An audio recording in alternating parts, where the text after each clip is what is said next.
I'm going to be doing a video about something I've done a video about before, but I found out all of those are missing. So here we go. Let's just do this. Someone asked me a really simple thing. Do you think anything suspicious is concerning the journalist Michael Hastings' fiery crash and death in 2013? What happened is a person said that the car had all the signs of being hacked and made to do something. The car had the ability, technically, to do accelerator controlled and brake controlled auto park if you had the feature added in. Brake and accelerator dependent Mercedes-Benz Parktronic systems was offered for that car. That doesn't mean it had it. Number one. Number two, breaking into it would not change the accelerator or the braking functions being able to be overridden by the human because it's a mechanical control. It's not fly-by-wire. But this was brought up at one time. I had a video about it. And it's gone now, along with another video about J.R. Bob Dobbs, which I'm going to reproduce. I'll be including all the information below, but I'm going to read verbatim what I did as a response to someone else after everybody gets done yelling as they walk past. His brother said he was in a manic state that day and tried to institutionalize him the day before his death.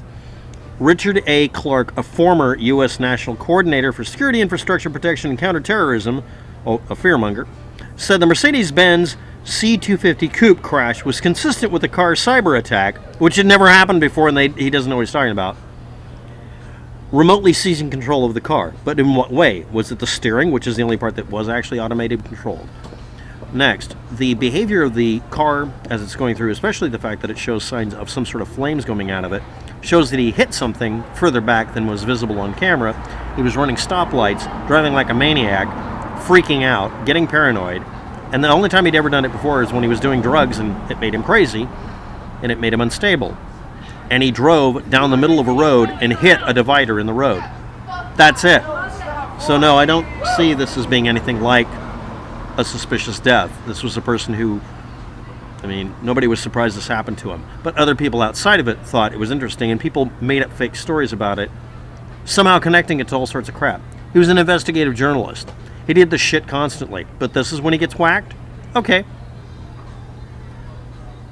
What was accomplished by him dying to prevent him from investigating? That's first layer. Second layer, you have to prove the car had any of these features enabled.